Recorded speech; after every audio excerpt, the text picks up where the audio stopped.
we raised $14 million in the second startup that I worked for. And the first one IPO'd on the ASX as well. And I then quit my job, went around the world and asked myself, what do I want to do with my life? I joined Startmate in 2018. The CEO left after about a year or two, and I became CEO of what I now joke, a company of one person. But I was terrified because I had no idea. I was like, literally, what does a CEO even do? Helping other people achieve what they want to achieve in their lives. And the beauty is, in my job, I am able to do that at scale.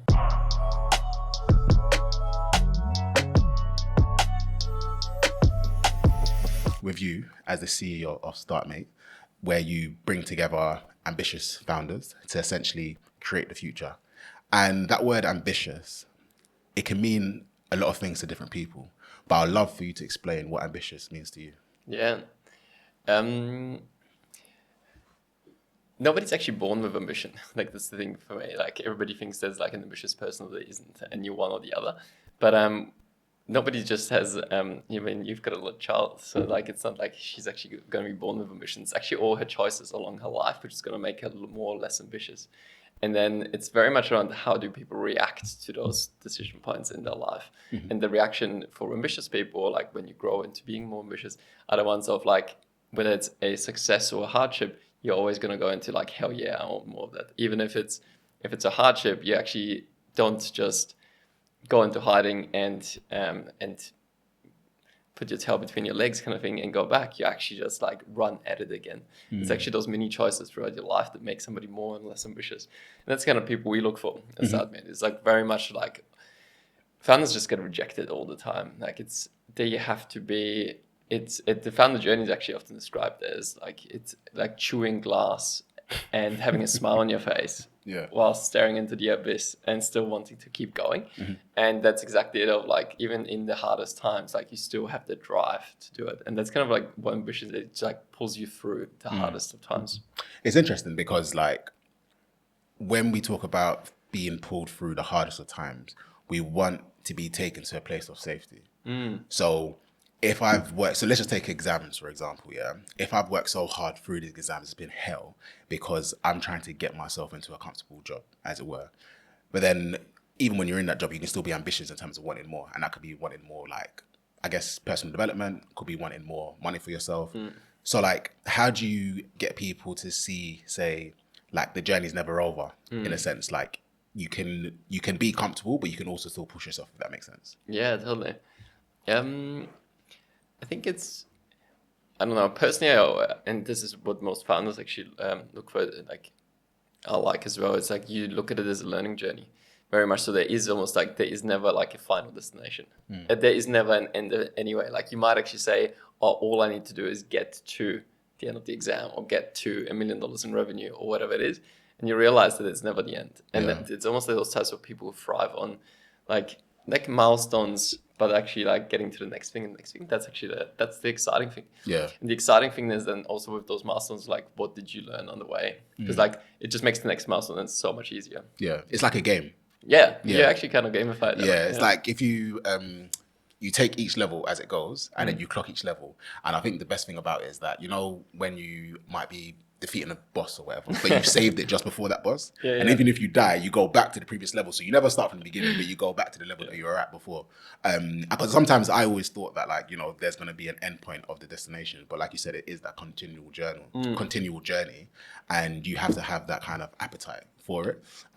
So like with Startmate and then my own journey with, say, EF, where I went on that journey where, like, you know, I'm surrounded by super ambitious people that I've never even come across.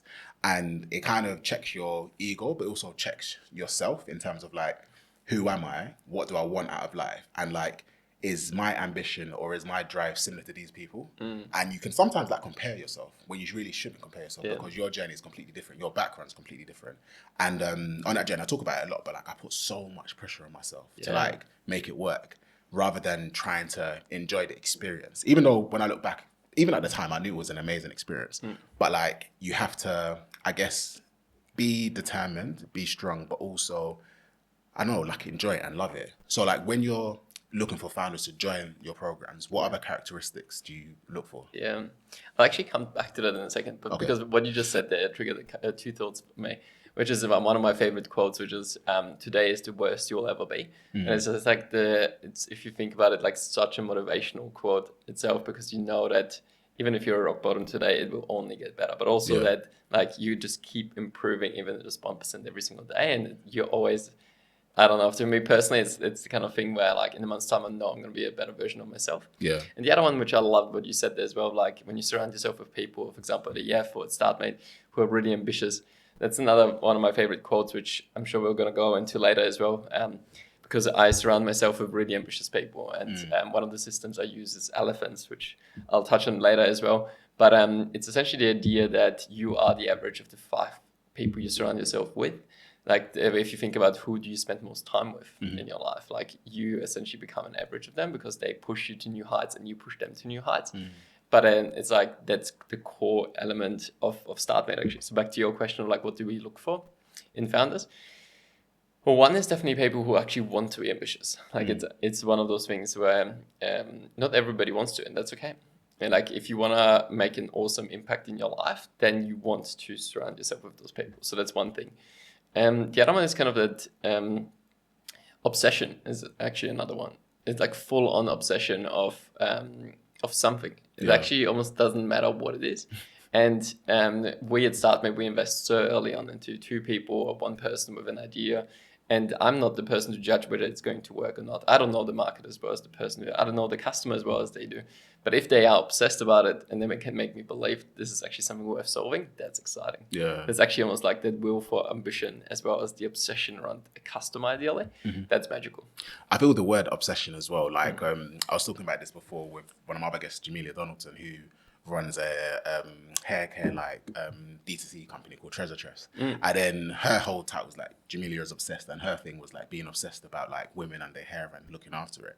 And that kind of obsession, like I hear it, you know what I mean? Like you need to be passionate, you need to have a problem or a customer whereby, you know, through thick and thin, you're always going to push yourself to go for it. But then sometimes when you're thinking of ideas to build a business, it can be very formulaic, very cookie cutter, especially with all of the, I guess, podcasts, videos, courses where they tell you that all you need to do is these 2 things and you're going to have a unicorn, right? But the obsession piece I feel is missing. And like you said, like if you don't have that, I guess if you don't have the obsession, does that mean that you can't necessarily start a business then? No, not at all. Actually, like the obsession, you can actually that can kind of come over time as well. Some people just almost learn or obsess more the more they learn about something as well. And to your other point of it being a formulaic kind of pathway to businesses, an obsession is almost like overlooked. It's that's actually just, I feel like that's almost like the biggest lie of all of those business books and podcasts and stuff. There's those 5 steps you're gonna do, and then you're gonna have an incredible business or whatever. It's not that not like that at all. At Startmate, all of our mentors are actually investors, and all of those mentors and investors are founders and ex-founders. They've got built businesses, and they are like 5 or 10 steps ahead of any of our founders who they then mentor. But the reason I'm saying that is because what we tell our founders on day one is nobody's done what you're doing. Nobody's ever built a business in exactly your niche and exactly your customer segment. You're doing something truly unique. There is no playbook. Like even if those people might be 5 or 10 steps ahead of you, you're going to have to find your own journey. You can't just copy what everybody else does. Otherwise, somebody would have already done it. So it's almost a customer obsession, which then guides you to find. And for sure, there's some playbooks of like, just don't make stupid mistakes. But then again, like you need to actually find what's right for your customer segment. Yeah. And that's the thing, like when you're trying to figure out your solution to the problem that you're trying to solve, and sometimes people will give you a whole heap of advice. And sometimes the advice might be you need to build 10 things versus 1 thing versus 5 things versus 7 things and so on and so forth. And I think that's one of the hardest things, like knowing how to take on feedback, like knowing what feedback to take and what feedback to reject. Yeah. What's your thoughts on that? Oh my God. We have this all the time, like, because we've got about 100, 150 mentors in our accelerator program. And founders get exposed to pretty much all of them. And we essentially tell them of, yes, meet all of them, but then actually find the 10 mentors who really care about you and you really value their advice. But even within a mentor group of 10 people, you're still going to get exactly what you mentioned. Essentially mentor whiplash. Like 5 mentors are going to say one thing, 5 mentors are going to say another thing, whilst you might believe a completely third direction, right? Yeah. what I've observed over my kind of 6 years at Startmate now, so I've worked with probably over 150 companies by now, is that there's the worst two reactions a founder can have is almost on the spectrum. And the spectrum is either you don't listen to anybody and you just do your own thing, terrible, because you don't bring anybody on board. You're probably just gonna go into a direction which has never been kind of like validated or explored before. Or you are on the other side of the spectrum, which is you listen to everybody and you're trying to please everybody and you get completely paralyzed with not doing anything or doing everything half-hearted. The best thing you can do is be somewhere of like 25% on the first spectrum and 75% away from the other, which is find those couple of people who you believe might be right and tell the other 7 people out of the 10 people would be like, hey, sorry, not now. And you almost need to be confident enough to essentially pick your advice, pursue it, and then but also then have a reality check. Did it work or did it not work? And not be afraid to pivot. Yeah. And Because on that pivoting, like how much time would you say someone needs to try something before pivoting? Yeah. The way I look at it is almost like hypothesis driven. Like you almost want to come with an assumption of like, I believe X is true. And then I'm going to validate this X with 20 customer interviews or 50 customer interviews. And then you essentially can segment your kind of like assumptions, but also customer segments. And that's when you kind of change into direction. Pivot is a big word. I was like, on the marketing side of things, it's way easier. For example, you say my number one assumption is Facebook advertising is going to do really well, and then you test it, and you can pivot into the next kind of marketing channel. Those pivots can happen really quickly. The other pivot that most people know in startups is like, my startup isn't working. I'm going to try something completely different, and that kind of reality check you do need, and usually that happens when. This is also an interesting moment in the founder's life, which we see very often as well. When a founder runs out of money, the runway is so close, like we were talking about 1, 2, 3 months remaining, that they then essentially end up at rock bottom, having to fire often their whole team. And that's when often actually the best decisions come from, because they really really reflect of like what did work and what didn't work, and that's actually where the pivots then usually come from. Ideally, they do come earlier, but the hard choices actually come with the hard facts. Yeah, it's true, and I think money is the key one, because everyone, I mean, me, myself included, will think that money solves a lot of the problems, and when you have the money, then you can hire the staff and you can do like 10 things all at the same time. But then by doing 10 things at the same time, you're not really focused on what you should be doing just on once, and so it gives you a false sense of security in terms of what you need to be doing. And I think if you've come from a corporate background into startup, the way in which you used to do things, the way you should be doing things now are completely different. Totally. Where like in the normal 9 to 5 or normal job where you have like meetings before the meeting, then you have another meeting to align on the meeting and so on and so forth. And so like no action comes out. And then now you have to be much more, I guess you have to have a bias for action. Yeah. I think that's one of the strongest mindset shifts that has to happen when you come from, say, working for someone to try and do something for yourself. Oh, absolutely. Yeah. Focus is everything. Like to your point of meetings, corporate meetings versus startups meetings, I don't have meetings anymore which take longer than 25, 30 minutes. Every meeting, we always have actions. They always get implemented on the same day kind of thing. That's the speed of work that you need in a startup. We like there is no meeting which takes more than essentially like our team meetings are 60 minutes, and that's like once a week kind of thing. Oh, wow. And in terms of the other part of focus for startups, like another great quote there is, more dishes on a menu don't make a restaurant more successful. And I love this one as well. Just like so many founders just be like, oh yeah, I just need another feature, and it's going to make my whole startup better. Yeah. But actually, no, that's not true. It's like what's the one thing which makes you 10 or 100 times better than anybody else? And that's what you really want to constantly keep focusing on. Talking of that, like what's the one thing that will make your startup constantly better? Let's talk about you personally. So like when you think of your journey and when you first started, because obviously me and you go way back from uni. Yeah. And like, I remember, I'll never forget actually when we had the conversation when we done our placement year and you were saying, yeah, I'm going to go back, I'm going to do a master's. I'm going to keep doing all these different experiences. I was like, bro, like why? You can, you've got a job already in the bag. And I want to go back to like that kind of decision point of what was going through your head in terms of, where you were trying to get to and therefore what seeds you were trying to sow at that earlier period, would you say? Honestly, I wanted to learn as much as possible. Like I literally wanted to expose myself into all of those uncomfortable positions to like just be out of my depth and just accelerate my learning journey. So the point that you're referring to was after our bachelor's degree when the two of us worked at the American Express back then, and yeah, we both had grad offers to essentially go back, right? But for me, it was everybody kept talking about all those other jobs. Like so many of our friends were going into consulting, so many of our friends were going into banking, pharmaceuticals, etc. And I was just not done that. I only had one job, so I was like, no, I need to explore. Yeah. So I then was very lucky to work in consulting in KPMG, in PwC, in Belfast, in Germany, in Austria. I did a bunch of internships, one even in government, one in a startup and stuff. And the beauty of it was, especially in your early 20s, you want to expose yourself into all those different roles.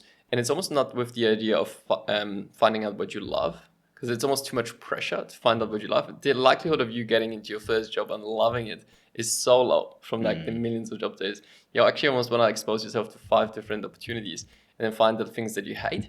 And then you figure out almost like, all right, cool, I hated this part. Okay, therefore, now my next step needs to be in a different kind of direction. So for me personally, there was American Express was finance, and I thought numbers is going to be my thing. And you and I were great with Excel. We learned all the different formulas. It was awesome.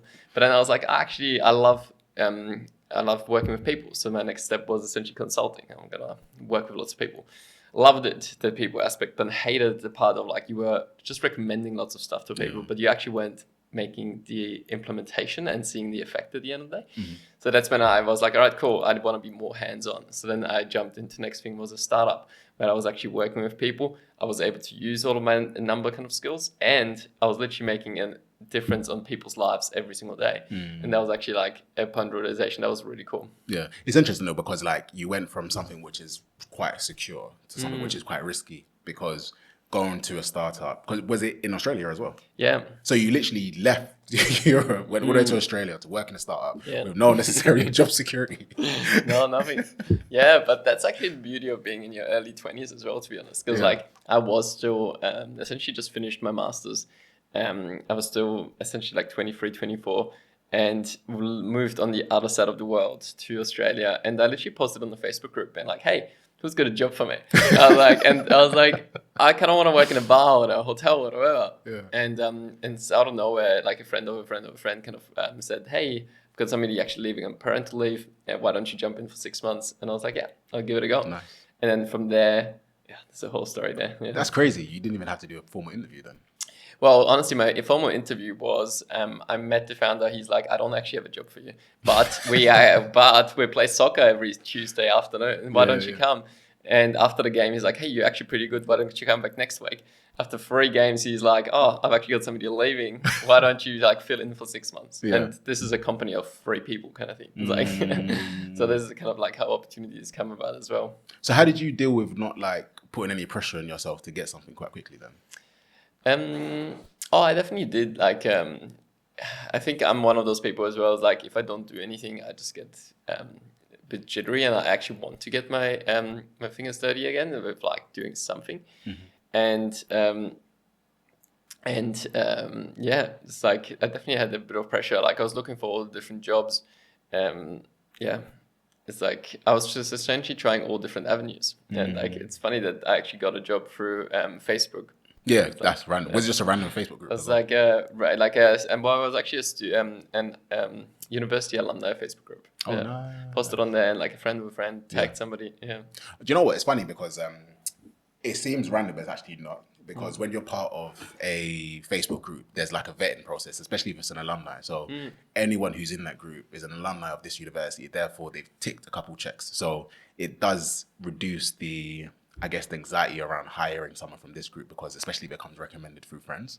And that's where it comes to like networking is probably one of your best like superpowers earlier on. Like the more people you know, the more likely you're able to get into a position that you want. Because I don't know, I've always had this feeling that if you want to hire the best people, or if you want to get the job that you want to get, there's no such thing as a job application.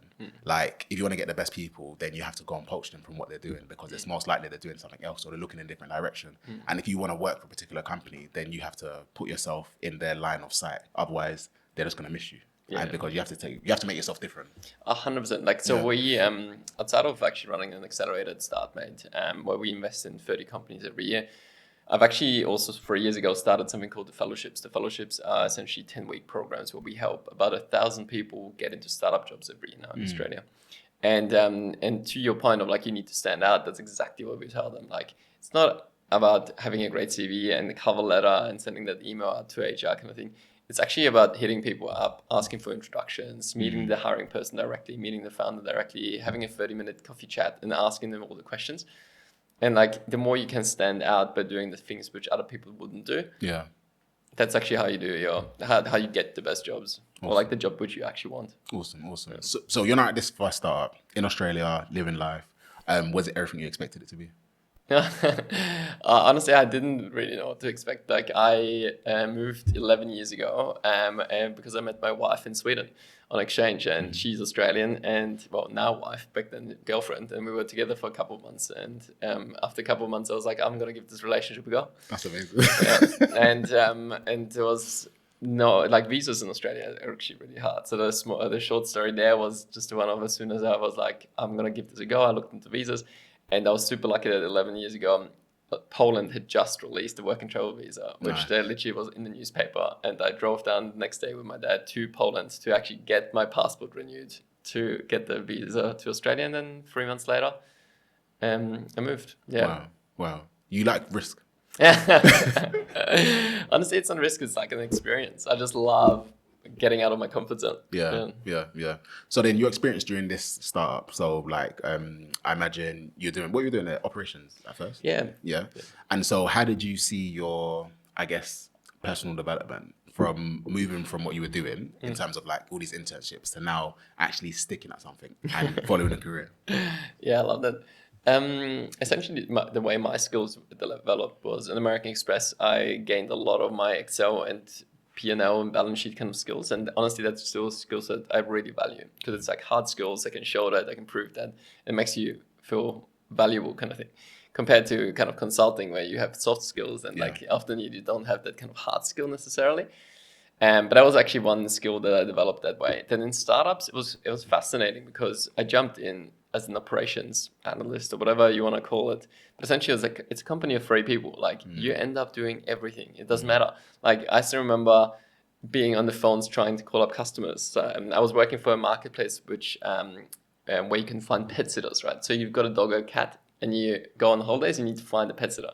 So I was a person literally like trying to help people find pet sitters, or when they were taking care of your dog and the dog ran away, I was the person firefighting, me like, where's the dog? It's like, that's one side. And then on the other side, we're all kind of doing a bit of product work, marketing work. I still remember us putting just as a competition $100 each onto Facebook advertising, and whoever got the most clicks at the end of the day won the competition kind of thing. So it was like, essentially the beauty of it was that in an early stage startup, you have full autonomy. You can do everything as long as it's got an impact. And that was kind of what I loved, because I loved being across so many different things. The part which sucks is like, you have no money. You have nobody to show you things. You have nobody to explain things to you, because you just need to figure it out. Yeah. I mean, the part of the no money thing, especially here in Australia. So like, did you have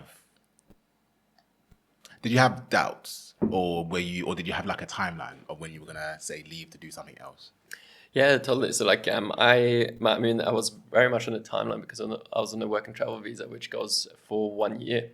So I essentially had to either find, either leave or find somebody to give me essentially a sponsorship. So, and getting a sponsorship in Australia was harder, is now a little bit easier, but essentially costs the company like 10 or 20 grand, and they are taking a big risk. So I kind of approached it that way as well. Like, I was lucky that I worked at that startup that I just mentioned, and then another startup essentially almost like you said earlier, just poached me, almost like, or like hired me off the back of that. Okay. Do you know, it's actually quite good that you have a deadline, because you're saying to yourself, I need to make sure I need to get this done by this amount of time. I need to make sure I show value where people want to pick me up, because otherwise you can easily just coast and wait for the company to go public, and and not really push yourself, as it were, because you could just ride on the laurels of the success of the company, or like you yourself. Because I don't know, I feel like as startups, you can correct me if I'm wrong. Like as they grow, they go through a phase where they can either hire external talent in, or kind of promote the talent with inside it. And then if you're there internally, then it's a bit of a risk, because you're not sure where you might end up on the growth trajectory. And so you yourself have to make sure that you are still delivering value and not getting too comfortable. I'd say. That's my idea anyway. Yeah, kind of depends on your trajectory in the company itself, because like you said, some people cap out, and this is exactly the journey you just described. Some people just cannot grow as quickly as the company grows. But if you are the type of person who just loves learning and thrives on the challenge, then being early in the startup can be one of the best things ever, because you essentially get promoted up super quickly through the organization, and you actually end up growing with it, and you can then end up with huge teams or a massive impact. So it's kind of like depends. Often founders also cap out, but like you've got two co-founders, and one of the founders essentially, for example, doesn't want to manage people or isn't comfortable in a company of like 30, 40 people anymore, and that also happens. But yeah, it's one of the two. Like either you plateau and you then should get out, or you essentially just rise up through the ranks super quickly, and you can actually be one of the youngest kind of employees with a huge impact. It's true. Another point is actually on what you said about founders, because sometimes, like as your company grows, should you want to develop people and lead? Should you want that? Because is that like one of those, I guess, one of those challenging periods where you have to go through a bit of discomfort to come out of it and actually learn from it, or because you have the option to take yourself away from managing people, should you take yourself away from it? Oh, interesting. Yeah. It's like this, especially with developers, there's often two pathways here. One is the classic one of like, you become more senior, so you're going to end up managing more people. But actually, in developers, it's very much like, well, I was successful in being a great developer. Not because I'm a great people manager. But then there often is another pathway where you become a solo contributor and just become a great senior developer, architect, whatever.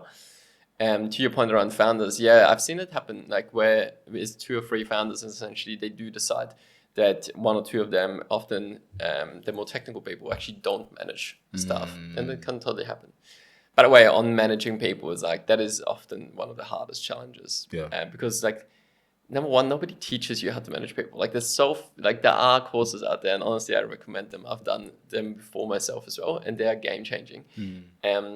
But managing people is one of the hardest things. It's the biggest problem you're ever going to have. People problems always the thing which weighs on you and your team. And it takes time, and everybody's going to make mistakes as well. That's the other part. It's like, nobody's not made a mistake ever, like managing people. And like, you have to tell yourself that it's okay to make a mistake. Yeah. Because I remember going up to it. Yeah. Because I don't think of like the first people who managed me. I'm like, how can you not know this? And then when I'm managing people, I'm like, I don't know this. Honestly, that's funny, because actually what I started in our time at American Express is a Google Sheet. And I actually, because this was my first ever manager, and I literally started the Google Sheet where I just wrote down company manager and my experience, and essentially wrote down all those experiences where if I'm ever going to be a manager, I never want to do that, or I want to be like that. And I literally have this Google Sheet now, like 40, 50 rows over the last like 15 years of all the awesome and also terrible experiences where like I will never be that person. From the top of your mind, what are some of the things you'll never be and the things that you try to be? Yeah, so actually it's funny that I talk to you, because my first ever like entry in this Google Sheet is somebody at American Express back in the day. I still remember that person just coming in and not even saying good morning and shouting at people, like at me specifically, in an open plan office. And I was absolutely shocked, because I was like essentially like an intern at American Express. And I was just like, I'm never going to be a person who doesn't at least like smile and say hello in the morning. And I'm never going to be a person who actually make other people feel terrible in front of others. It was like, it's almost like the bad experiences which shape you the most as a manager. And it's good that it shapes you for good. Some people, that's their villain story, right? Told it. It's like, I was treated like this way, I must treat everyone like this, you know? Oh my gosh. So then I was wondering, like, when you're in a startup, you also then might get the bug yourself and think to yourself, okay, maybe I want to join a startup. So were you having those thoughts during that period of time? Oh, absolutely. Yeah. So I worked in 2 different startups, and then we raised $14 million in the second startup that I worked for, and the first one IPO'd on the ASX as well. And I then quit my job, went around the world, and asked myself, what do I want to do with my life? Pause. What made you quit your job? I started with an awesome role where I was doing everything. We were a company of 6-7 people back then, and I loved it because I was doing like board meetings, operations, marketing, product, and stuff. And as the company grew and we raised more money, my job became more and more narrow because we more people. Were like my job essentially became more narrow. And after we raised a Series B at the time, it just became too narrow. Where I was like, actually, there's better people to do that job, and actually, I enjoy being way broader than that. Interested. So you like the early stage kind of thing? I love that. I love the early stage kind of thing. I love just working across lots of different things. I'm definitely a generalist that way. Good. So you quit your job? Quit my job, went around the world, asked myself, what do I want to do? And the part which I loved was working with startups. And I was like, how can I work with 50 startups instead of one startup? Because very much to the idea of like generalists. And so my answer was accelerators. And the reason for that actually was back to your question of like, did I ever want to build a startup? Was because I was like, what's the best learning experience I can have in order to give me the best shot at ever building a startup myself? I was like, I can learn from 50 startups every single year. Then I can actually have my own startup in the future. Interesting. So it very much started at Startmate with the idea of I'm going to have my own startup. Interesting. Did you have an idea of what you were going to do at the time? I had no idea. No. Like this is also partly the reason why I wanted to learn, because I didn't actually have any idea. Yeah. I think that's the tricky one where it's like, you know, you want to do it, but you just not sure what exactly. Yeah. And then, so you joined you joined Startmate. And so was that then another operations type role? Yeah, that's right. So Startmate, I joined Startmate in 2018. So like 6 years ago now, 6-7 years ago now. And it was just a team of 2-3 people back then. So I joined as kind of head of operations, and I mean, tiny team investing in like 20 companies a year back then. Yeah. And then the CEO left after about a year or two, and I became CEO of what I now joke a company of 1 person, so by default. And now we're a team of 20 people making big impact. Amazing. You basically grew that company.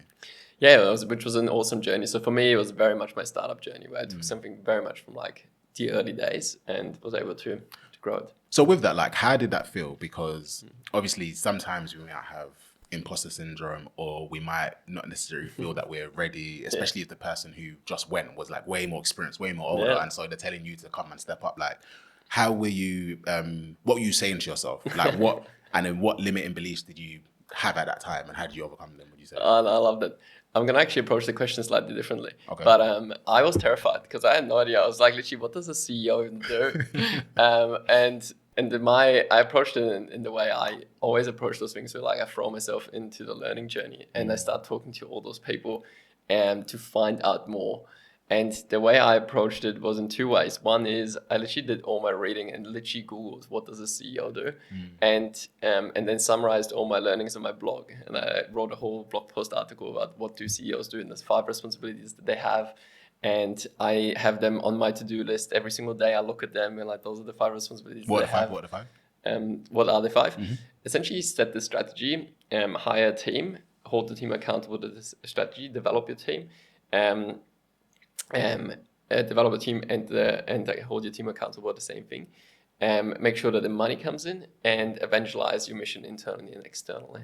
Those are like the 5 things, the responsibilities of a CEO. And I literally have that on my to-do list, and I look at it every single day when I log in.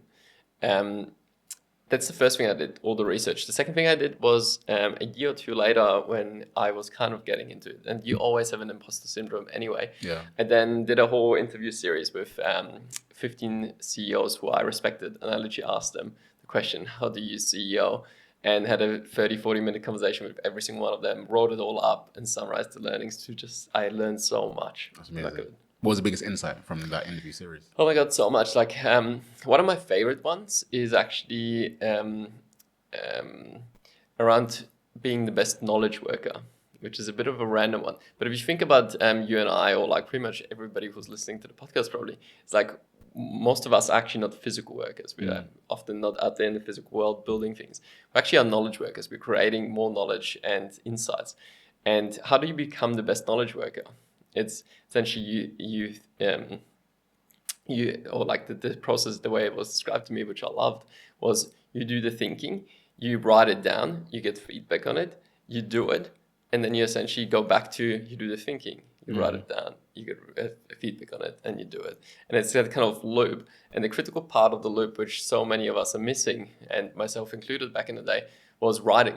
Like, because writing actually distills your thinking. You might think you know what you think about a topic, but until you've written it down, you realize you actually don't know that much about it. Yeah, and it's not as crystal clear as you thought it was.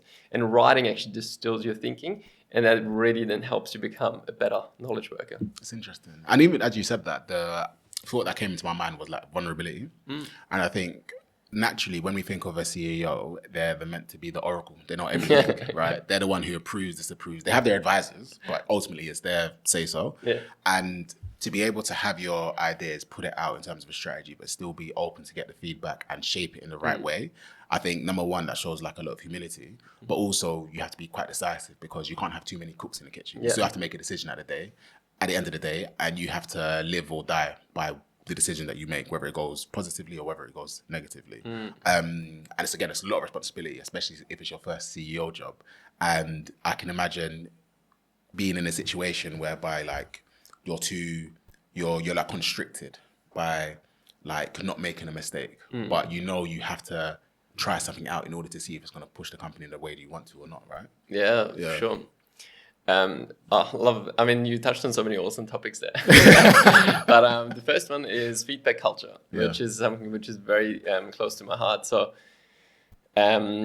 at Startmate, we've got a massive feedback culture. Like it literally is our culture. Like we ask for feedback from our founders like every 3 months kind of thing. We summarize that feedback, we share it back with our founders. This is what we're going to do about it. We've got an internal survey where we have our team culture itself, like how engaged are you? We do that every 3 months. We act on it straight away. We literally have a question as part of my one-on-one with all of my direct reports every single week, and I love that question, which is how could I be 10% better? And it really helps. The question itself, 10% better, is such an incredible phrasing because it means you don't have to give me that really difficult, really hard feedback, but it starts building the trust of actually, hey, I can give feedback and it will be received. So therefore, a month or two later, I'm not afraid to actually give you the big feedback. And it's actually building the trust and that culture of feedback over time. So back to your question though, with like CEOs and kind of decision-making paralysis as well. Feedback and surrounding yourself with people to give you that feedback is crucial in the way I work. And then it's the classic other quote, which is the one of like surround yourself with people who are better than yourself and like let them make the decisions. And we have a super autonomous culture at Startmate where everybody makes decisions and they only the decisions where somebody else can't make it, that's when they come up to me. And there's actually very few of them. Yeah. There's two angles I want to go with here. There's a dealing with pressure and how you handle that. And then there's also the surrounding yourself with the elephants piece of it. So let's go with pressure and then we're going to go elephants. Yeah. Okay. So pressure. So how do you manage pressure? And even with your tight schedule, tight diaries and doing things in a way which you think is the right way. So how do you manage that, would you say? Yeah. With pressure, I mean, what comes to mind straight away is, for example, everybody gives me 360 feedback on me as a person every 6 months. And one of my top ranking areas is always about resilience. It's literally in my top 3 every 6 months. And the quote itself is like, Batko is unflappable because nothing can faze me. So it kind of shows you a little bit of like the resistance that I have to pressure. And the way we deal about it with it in the company is that it's just crystal clear who is responsible for what. Like we have our goals in the company, every single goal, there's one person who's responsible for it. They have to report back on it. In every single situation, there's somebody who's essentially calling the shots. It doesn't have to be me. And that alleviates the pressure because pressure often comes from like a lack of knowledge or like a distribution of responsibility itself.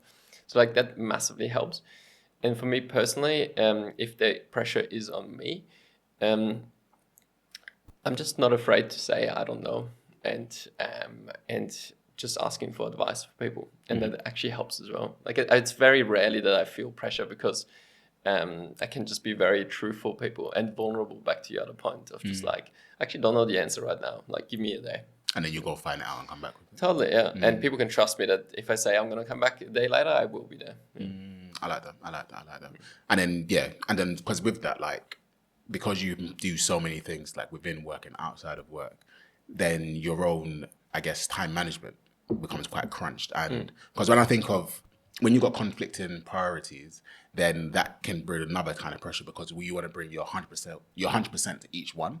And so no one wants to give like a half-assed job. So then in itself, it's like not only external pressure, but pressure to yourself. So how do you make sure you don't put too much pressure on yourself? Because that might not make you perform the best that you can perform. Oh, yeah, that's a great question. Absolutely. So like for me, it's, I think it's once I've worked for a couple of years, I realized, or I think most people realize, that there's always going to be more work to do. It's like your to-do list is always never ending. It doesn't actually matter. So it's almost like building the comfort that, hey, those are my top 3 priorities for this day. And if I achieve those top 3 priorities, then I can switch off for the day. I'm not gonna then pursue the next 3 priorities and the next 3 priorities.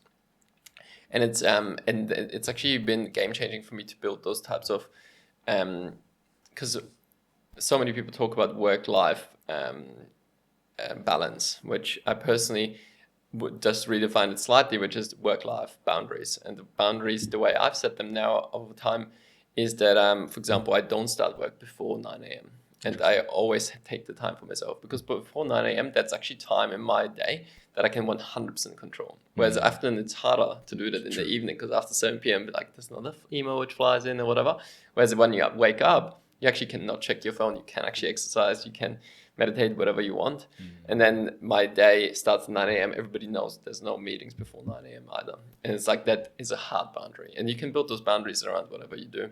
But it helps me then to find that kind of balance, but also those boundaries of like, this is me time without any pressure, and this is actually where I'm going to be performing and managing my time really. I like that. Efficacy. So okay, because you're definitely a morning person. I'm a morning person, yeah. It gives me memories of when we went Indonesia. Actually, we went Bali, where we are right now, and then we'll go out night out, come back about 3 a.m. and 5 a.m. you've gone for a jog. Yeah, some things don't change. Because that reminds me, like a lot of the times when we have a lot of things to do, then it's about building up systems to kind of help us, help us do the things that we need to do whilst we're not able to do it. So for example, having like for example, it might be setting up calendar reminders. It might be just making sure that your subscription service, right? So because it's on autopilot, you just have to do it all the time. And so like you have a lot of ideas about building autopilot into your life so you don't have to think about it. I'd love to hear more about your kind of process with that. I've got quite a few systems. So I literally run a productivity company, or like my side hustle, where I help people become more productive. The easiest way to explain it is that I've got rhythms, and I've got a rhythm for my work life and my personal life. And the rhythms essentially work weekly, monthly, and annually. So there's essentially 6 rhythms. So the first rhythm is on a work basis. Every single week on a Monday morning, I actually write an email to my whole team, and I say in this email, this is what I said said I'd do last week, and this is how I did it, or I didn't do. This is what I'm gonna do next week, and here's a bunch of kudos, and say thank you to the team. That actually then led us up to monthly, which means I can review 4 weekly updates and then write a monthly update, which goes to the entire Startmate community. It actually goes up on our blog. Hey, this is what worked at Startmate. This is the good, bad, and ugly of our company. And then that led us up to annual, where I can review 12 monthly blog posts and actually write up, hey, this is what actually worked this year, and this is what's coming up next year. So I'm actually building myself a ladder. I have the same thing in my personal life, where I have my elephant groups, which I referred to earlier, which is essentially my 3-4 closest friends who I check in with every single week. And every single week on Slack, I write them a message, hey, this is my good, bad, and ugly for my week. And it's such a nice reflection on a Sunday evening of like, this is actually what happened last week. This is how it relates to my goals, because we set goals as part of that as well. And then again, I review 4 weeks worth of updates into a monthly update, which is an email newsletter, where essentially send it to my closest friends. You get one of them as well now for 5 years now, where every single month it goes out to roughly 30 people who are my family and my friends, and it literally goes as an update of like, here's my health, here's my like friends, work, and kind of like fun kind of aspects to it. And then every year I do the same thing of like essentially review the 12 monthly updates, and you get the idea. Yeah. No, I like that because it's when you systemize those things. I used to do something similar, kind of ish, like with work, where at the end of each week I'll do like a summary of what my team did, and then say what we're doing next week, and then the end of the following week, this is what we said we're going to do, this is what we did, and then that goes into like year-end conversations. And if you're not tracking it, then you're not going to be able to see where you went wrong. And I think tracking in the work sense and tracking in your personal life, not many people track in their personal life. And I think when you start tracking, especially the things that make you happy, the things that make you sad, the things that give you energy, then you start getting closer to the clues that push you to where you want to get to as well. I love it. Yeah. I can actually give people on the podcast also 2 other tips, which are two fun ones. The first one is on the work side of things, and then on the AI side of things. On the work side of things, and that's actually what I used to do when I wasn't CEO, when I had a manager, of all of my to-do list items. I wouldn't actually click them away and put them onto done and never see them again. I would literally put them onto a list of like, this is all the things I did that week. And I created a new list for all the things I did that week and so on. Because once it gets to performance conversations, all of us have recency bias. And you just don't remember what you did 3, 6, 12 months ago. Whereas once it comes to performance conversations, I could literally review every single thing that I ever did. And I could literally rank it up and down of how important it was. The second kind of fun aspect of exactly that, of like writing down what you get energy from and not and what you hate, is what I was able to do now with all of my personal updates, work updates, is I plugged it all into ChatGPT and then literally asked ChatGPT, hey, if you were my executive coach, what advice would you give me? Or like you can literally ask yourself anything, like what were the top 3 moments of my year? Like, and it's literally like having a conversation with yourself.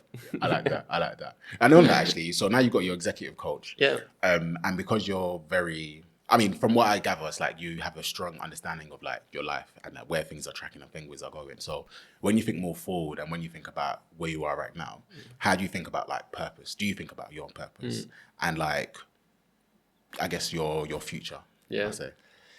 Yeah, so the way I personally think about it now is how can I help the most people? Like this is kind of my purpose in life, is helping other people achieve what they want to achieve in their lives. And the beauty is in my job, I am able to do that at scale. And it's that kind of scale aspect which always motivates me. Like I hate the idea of just having one-on-one conversations and then helping essentially like having 8 one-on-one conversations for 8 hours a day kind of thing and helping 8 people. What I love is kind of like doing one thing and being able to help 1,000 or 10,000 people. And this is kind of like what I define as my purpose in life, of like helping other people find their kind of like unlock in their life. And that I do that through investing in startups, like help people essentially realize their dreams, but also investors. So we actually help investors get into startups, which is essentially like making an impact with their money onto innovation. And the third part is helping people find jobs, because a job change is one of the biggest changes that you make in your life often. Yeah. And then on that, like, because when you think about, I guess, helping other people achieve their goals and you having your own personal goals, how do you have clarity in terms of what those goals should be and making sure that they're not influenced by other things that you see? Oh, okay.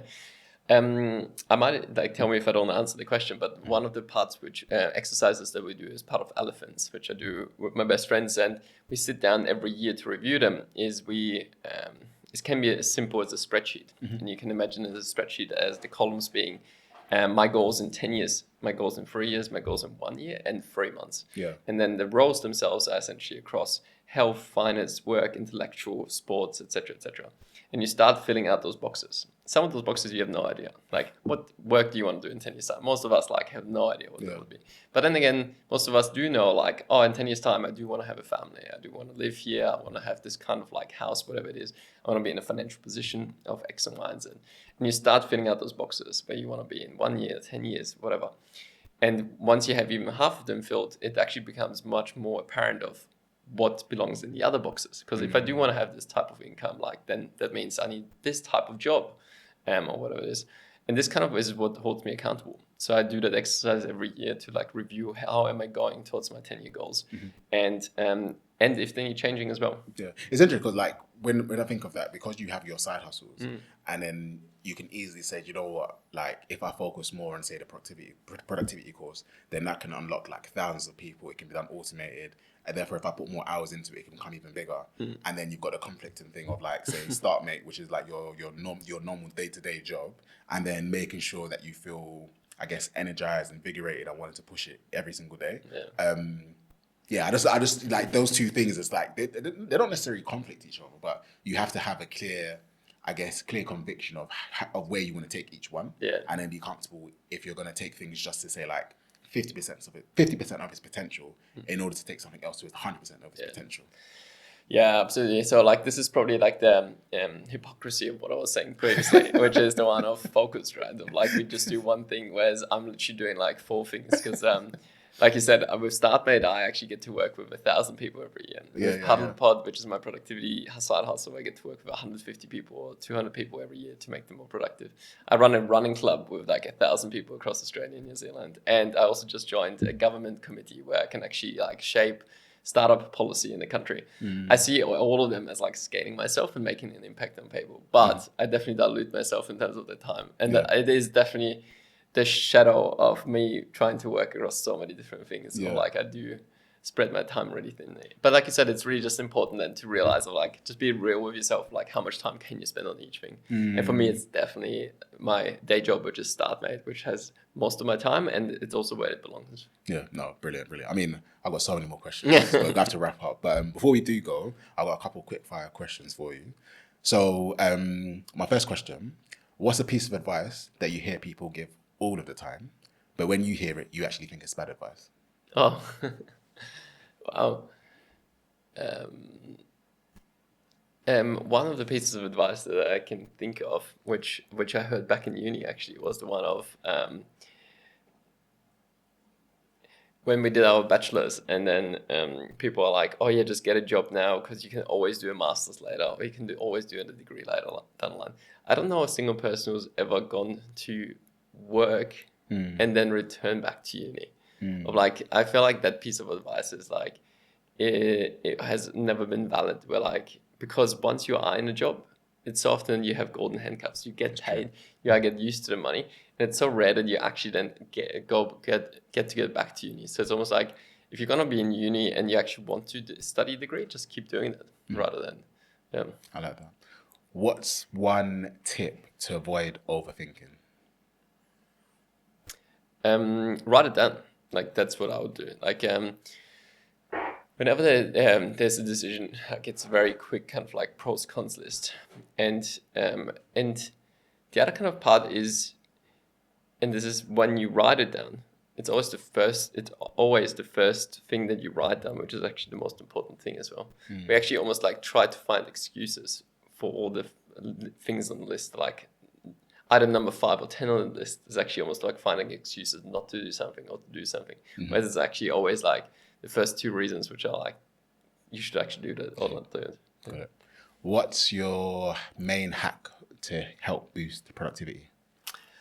Well, my main hack, actually my main one would just be my phone on Do Not Disturb 24/7. I don't get a single notification ever.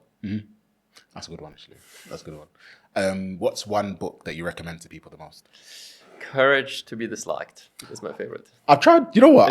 It's so hard because I listened to the audiobook. Have you heard the audiobook? I wouldn't listen to it. Oh my gosh. Because it's essentially Japanese philosopher. And they've got different voices and it's really bad. But I've only got a third of the way through. It's a hard book to read. It takes a while, but like the concept of it, I'll just love. Okay, brilliant. In your view, what's the shortest path to success? Oh, like what is success? Like following what you actually truly want to do is probably like the answer there. I was just like, just realizing, and this is back to the courage to be disliked. It's just like, don't follow the path which people which your parents tell you, or other people kind of like impress onto you. But actually, like just realizing what you truly want to do, and just do that. Like, don't think of jobs as stepping stones, and you need to kind of like go to the next step, just actually go straight for the job you truly want. I like that. Probably links to the next one, but I'll say, what would your words of encouragement be for our listeners? Yeah, just go straight for what you want to do. Like, don't think about, those kind of stepping stones and like, I need to get this job to get to the next one and so on. It's like, so often people are just like, consulting is a great example here of just like, oh, I'm going to become a consulting in order to get into X industry. So like, well, no, just get into X industry. Like, why do the stepping stone? I like that. And then final question, where can people find you? Best on LinkedIn, Marco Batko, or the productivity community, paddlepod.com. And I'm active on Twitter as well. Awesome. Michael, it's been a pleasure. Thank you so much. Thanks so much. Cheers.